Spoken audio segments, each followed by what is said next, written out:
ole khi tu du takte tun tum kan video ron ti lan tu chu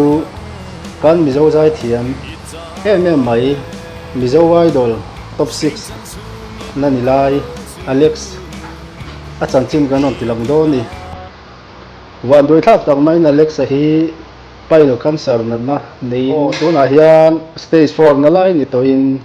Apollo Kolkata dom doina mek ania adin hun po chau khop mai radiation te chemotherapy ti zo phe chama chau thei khop maya tinai zo lama te po sam ten tan puina kan pein kan tuam hlom na se ne maya an chunga po in chunga po lom thu an soi tak me wani tuna hian angom na bil te ato me maya an sum le pai nei te an mang zo ti to maya an buai angrang khop mai ti kan ria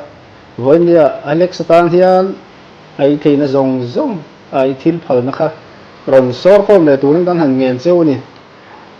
heng number kan da Marina ti te DJ ti te hian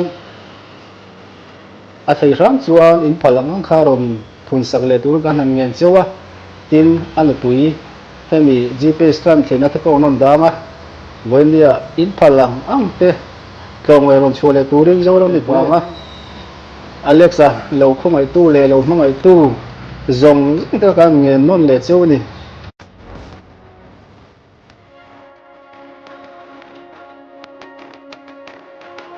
chuanin Alex hi mizo movie film sang sa te kan munasa kan muna pia hian a chang thupa chang zele moti turani he tuna kan mu mek po hi comment sang sam le pali chap char ku nia khuang chera lema tan na ni chuanin khong lung run tiate zol palathan tlang tiate dakpu tiate khan achang thupa atang anasa tu khan lo be ven se me una hian fans group ti man Alexa fans group te poin siama khang link te pokonon danga hemi video hianin description te kanon danga in lo zoi nanga kan soyan khan zorom dung le wanga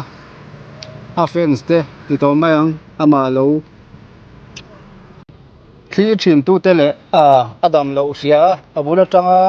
lo en ngat tu lo tan pui tu te in chunga lom thu an soi bang kei lo a amaro chu tu na hian kan sia thewang khan anat na hian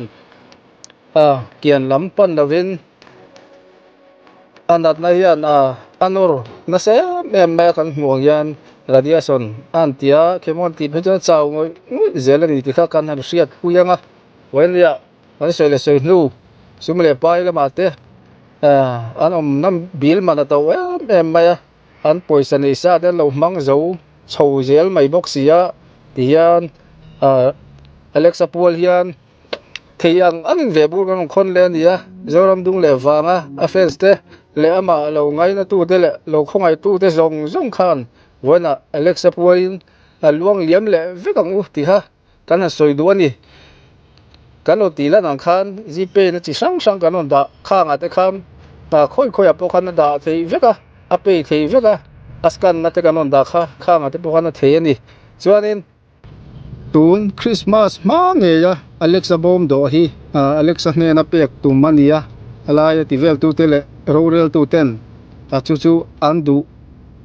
maya chu wangin Alexa tan kanon soinon mol ani chu cheyang tam atlem luom lo mani phalang angkha share le dia turin vonia kanon talan gp na le scan na te